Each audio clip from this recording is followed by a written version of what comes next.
Right, guys, just been out and about, went to town, and they've been round maybe yesterday, and they've fixed all the potholes down the road here. So that's something that, that's where your council tax are going, or your road tax, or whatever. So they fixed the potholes. They do it like clockwork every year, and it's usually the same ones because they blow out again. Because they put bitmac in them, which is like, it's not, it's temporary really. And but at least they fix them. They fix them every year, and some of them have got like water pushing up out, and it's like a crack, and the water comes out. So it's like a spring kind of thing. Anyway, so went to Lidl, and it's packed, ram-packed with people, jam-packed, and it's because it's a holiday today, and they all go and get this sweetbread on Easter Friday. It's like a sweet loaf. It's like a tradition, and that's another great thing about Bulgaria: the traditions, and people, and everyone knows the traditions, and they love them. They absolutely love them. Traditions, and they have this day, that day, student day, women's day, man's day, you name it, dog's day, cat's day. Everyone's got a name day. Mine is December the 6th or 7th, I think. And now, coming up next week, well, it's now a holiday now, 4 days. Easter Monday, Good Friday till Easter Monday. So, but like all the shops open here, they never close, never. Our supermarket down here is 365 24/7. Never shops, never closes. And so the businesses do, like the garages are noticed, car service and that are closed. But most things are open, and it's rammed, and there's a good atmosphere, And Lidl's just chock-a-block people, and chock-a-block with stock actually. And I was earmarked. I went specifically for lamb chops, and I got them, and I got 3 packets, so that's 9. It's 9 meals, 9 portions of 5 or 6 chops. So that's not bad. But they're not cheap. Lamb is not cheap, and it's not cheap throughout Europe either.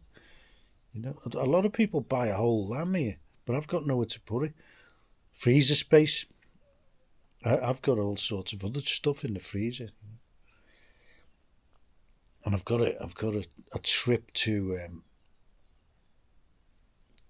Metro in the pipeline. I'll probably go at the end of the month, because I've still got about 4 portions of mincemeat. So you can make all sorts with beef mincemeat. And you can make all sorts of things with that to last 2 days, 3 days, mostly 3 days. If I make a chili con carne. We're getting into summer now. Probably as the weather's getting warmer, I'll probably go on to bolognese now. Meatballs, I like making the Mediterranean meatballs, and you can make shepherd's pie or cottage pie, whatever you want to call it. And so I've been thinking, and I noticed also on this trip, the petrol, benzene, has gone down again. We're just fed up of winning. We're fed up of getting little wins in Bulgaria. It's 244. That's what it was. I'm pretty certain. 99% or 95. 100% certain. It was $2.45 in 2020 at the time of the lockups. I'm pretty sure it was that price for years and years, $2.45 ish, and it's $2.44 today. Unbelievable. The price of oil must have gone down. That's one of the things I'm going to say now. Because I watch all these frugal stuff, and I think America, I don't know why, the food has took the biggest hit. Food and house prices have taken a huge, and there's cars. They're saying the cars are like $100,000. I mean, well, 100,000. Well, $100,000, which isn't £100,000. But like, I don't know where they get these figures from. Because you can buy a brand new car around Eastern Europe. Brand new car for about €25,000. A good one, decent, new, like a Dacia Duster, or something like that, or a Dacia something, or a smaller Skoda type thing, like a Fabia. They're not that expensive, like new, and you can get cheap cars, and so they seem to be taking a big hit, and I don't know why. Although the wages, this may be why the figures are distorted, because they get much higher wages there, dollar wise, and it's gone up with that, and it's just a devaluation of the dollar. It's just worthless. It's becoming even more worthless, and now it's becoming against other currencies. It's dropping, like against the euro and that, and that's bad news for America because they import a lot of gear. They import almost everything. And I was just thinking around here, and Bulgaria might buck the trend here for the following reasons. Right, the energy. They've got a lot of energy sources. They've just signed another contract with Shell for drilling oil in the Black Sea, just off the coast. And they've just signed another deal, which is called the Energy Corridor, Green Energy Corridor. And I'm guessing that they're calling gas green energy as well. And what they're doing is they're making a two-way street, whereas the countries can sell electricity to each other as well. Now that's a bit of a tax thing, I think, and especially in the case of Bulgaria, emissions. If they buy it in from Turkey, which they do now, and North Macedonia, there's no emissions to report to the EU. Well, there is zero. So they've met the criteria. Bingo. So and if one's got a surplus, let's say on the grid or wherever, like it's Georgia, Azerbaijan, Turkey, and Bulgaria who signed this energy memorandum. It's not like a deal yet. It's a memorandum of intent or whatever you call it. So that's the energy. And they've got a surplus here of like petroleum, because they've got a ultra modern a big refinery at Burgas, right? And the crude oil is coming from within the Black Sea, so it doesn't come far. It's only a few hundred kilometres. If they have to take a wide berth, obviously, from Ukraine, and it comes from Russia, but apparently it's from Kazakhstan, but you never know where it's from. Doesn't really matter. But they get the crude straight through the Black Sea, so it's not going all around like Cape of Good Hope or anything like that, or like a zillion miles around it, through the Red Sea and or around Africa to avoid the pirates. It's in the Black Sea, so that's a good thing. So all these things, they've got hydroelectric here, which is two whammies. You get power and you get water storage. We've got water. We've got wood for forever. Because the cities don't really use wood anymore. So it's the rural areas like here. And that, for that reason, the forest has increased by 20% in a decade. So you just got wood. It's whoever said that wood is unsustainable. It is if you only chop it down, it is. But if you it regrows here, and they just thin it out, and they make breaks for they keep the cables clear and the pipelines that go through the mountains, and they also they thin it out. Otherwise, it just goes through jungle. You couldn't even get through it. You can't walk through it. Young jungle here. If it's not thinned out, you can't even walk through it. So they thin it out, and they have a Forestry Commission, or whatever they call them. They go round with the woodcutters, the lumberjacks, and they mark the trees. So they're not deforesting. They're thinning it out, and you need to. You want to see it if it's not thinned out, and that's a fire hazard then as well. You just get brushwood, and it kills the other trees as well. So, good forestry management is, and it is good here. I think it is anyway. Just looking from the outside point of view.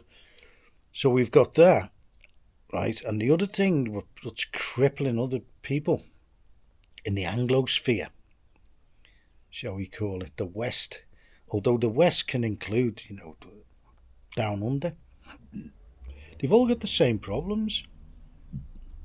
And it makes you wonder why that is as well. Well, there are theories about that. But they've all got the same problems, and another one is housing. Here, and Romania, and I would imagine North Macedonia, and maybe Serbia. I don't know about Serbia.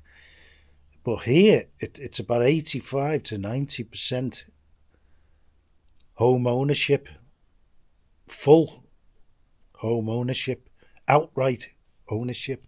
So that's another one of the tick box of misery for people with mortgages and that. You're out of that loop. You're out of it. The interest rates don't really affect you, which is what I feel here in my abode, because I've got no debt, and so no interest rate will ever affect me. Only rise in prices of things which they're not. In Bulgaria, the wood this year was cheaper again. It went down again. The firewood, right? And now the petrol has just gone down to like 5 years ago prices, right? We've got the cheapest, although we don't use a lot, we've got the cheapest LPG in Europe. I think there's one place that's cheaper. I think Malta. They probably get it straight from Libya or whatever. They're right next to Libya, They may get it from there. And so they might do, or they may have gas. I don't know. I don't know about Malta, but they're the cheapest. But like Bulgaria is the second cheapest for LPG, bottled gas. So we've got all these things, and like our supply chain here, if I go round my supermarket with open eyes, which I do, and just look where all the stuff's from, and it's not far. A lot of it's local, a lot of it's like just the other side of town. We've got a great big dairy farm. It's a place called Borima, and they do everything. They do yogurt, milk, yogurt, various types of cheese, right? Anything dairy. The only thing they don't do is butter. And if they've got their head screwed on, they will start doing butter. And all the other produce of dairy, right? The eggs and the chickens are local. And I've got an idea where they come from. There's a few chicken places and a pork farm, which doesn't interest me because I'm not a pork person. I don't really go for pork much. I will do, I mean, but like I'm not. Bulgaria is the capital of pork. It's the absolute, pork city. Everything's pork here, or chicken. Pork or chicken. That's it. They don't have much. They'll have a lamb now, and they'll have a pig. I think they have the pig at Christmas. If they raise a pig, I think the time of the year is but that's pork. But that's the only thing they have, and occasionally they have fish days, and then they eat carp, and I don't like the carp. I don't like the look of it. I just don't like it. There's two fish that I will eat from freshwater rivers, or maybe another one. There's like this Russian trout. I haven't tried that, but the two main fish I have is catfish or trout. And if you get the catfish from the right places, it's clean. It's clean. It's tasteless. I prefer the trout above all of it. And guess what? That's about cheapest at the moment. Per kilo, it's only about £4.65, something like that. Per kilo, trout from fresh mountains, rivers. Although it's in a farm, it's just sluices off the river. They're everywhere. They're all over Bulgaria. And it's cheap, and it's really, really, these fish are healthy. You can tell when a fish is healthy. And these are healthy. And they don't get that, because they're in the rock, they don't get that river mud taste, like eels and stuff like that. So that's rank. I mean, I've tried eels in the UK, and I've tried eels here as well. Horrible stuff. They're revolting. People like them, but and trout in the UK, it's got that mud taste, river mud, slimy river mud taste. Here, it hasn't. And I'd like to know what they feed them on, actually. I've seen the guys feeding them in the farms. And they feed them when they're going to catch one for dinner. For you. They'll feed them and then grab one with the keep net. And then that's dinner then. Because almost all of them have a little restaurant. Well, some of them don't. Like on the road from Plovdiv to Chepelleri, a place called Chepelleri, there's tons of farms there, and not all of them have restaurants, but a lot do. And I've been to tons and tons of them, and it's quite popular in North Macedonia as well. And you get to these places, you're driving for miles in the mountains. All of a sudden, you get these whole resorts built around fish. It's the restaurant, and then from the restaurant, and they build over the river and all, right? You can see down, to make it like a bit of a tourist thing. They build bridges and split the river and all that. So it looks great, and some of them are like on. You have the tables in between all the river, if you know what I mean. And it's some of it's, I think it's kind of man-made or persuaded.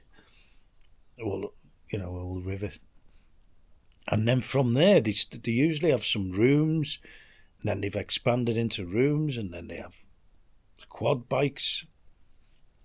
So they make a big industry, or a micro industry, just out of trout. Amazing. Middle of nowhere. Middle of nowhere.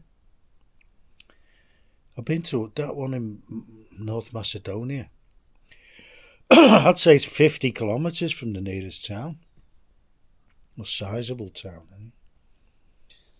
Absolutely incredible. So these are the reasons where I think that Bulgaria and the Balkans can, because of the home ownership, the energy, which I think Bulgaria is nailing it. I really do.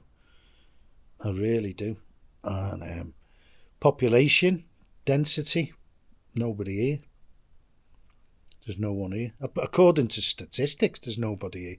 But like, there's people everywhere. What I say is, like, the UK and that is overcrowded to breaking point. Absolutely. Where do you get this idea that you need more and more people? I'll never know, because this is living proof that you don't. You don't need all these people. I mean, when you get depopulation, you got more parking spaces, more resources per person. And all that's happened here is that, a lot of villages have died. They've gone back to the soil. Gone. Not even any houses, they've just gone. And I think it's about 200 villages or more. And you wouldn't know, because they've gone. And all the people do is that either the last people die off and that's it. Or they'll move to the next one and make a better village out of the next. Make one out of two and do it that way. And there's a few around here that have done that. A place called Vravebo is a good little example of that, where the other villages have obviously gone there. That's another way of depopulating. You keep consolidating. And it doesn't matter. To me, it's irrelevant whether the village is there or not. I mean, you get ghost towns all over the world. Hundreds and thousands of them. And usually when an industry or a mine finishes, or a gold rush or whatever, that's it. People go move. People go to where the next best thing is, So for these reasons, I think Bulgaria can buck the trend of this global madness of everything bubble. It's an everything bubble, and then the interest rates and the interest rates are going up, but and the value of the currency is going down. That's the only thing that might affect Bulgaria, and I don't think they should go into the euro, but it looks like they are, for sure, and that might be the kiss of death. Could be, might be. Who knows? But they might scupper it. I've got a funny feeling these people might scupper it, and they'll do something to stop the accession to the euro, because it won't. There's no benefits to Bulgaria at all. If you drill down and look into it, there's no benefits at all, except for if you're exchanging money, which why would you have to do that? Except for going on holiday, and everyone does that. Anyway, so let's see if they book the trend, but they're in a good place, and they start to trade with all the countries just on around them, like Turkey. It was a bit frosty before with Turkey, but now they're like both countries. This is the back door to the Schengen area for the Turks, right? And the trading as well, Bulgaria with with Greece now, because things are cheaper here, petrol, and the setting up businesses here because it's more affordable. Everything's economically more attractive here, and they're coming shopping now with the Schengen. You just drive through. There's no border, nothing. Not that there was any tariffs or anything before, but it's just easier now. You just drive through as if you're going down the road in Greece. Next minute, you're in Bulgaria. Like before, you could get maybe half an hour. Just a bit inconvenient going back and forth. But now it's like I'm just going to the shops, and then they fill up the car as well in Bulgaria. You just keep looking at these things, and it's like, could be the eighth wonder of the world. Okay, cheers.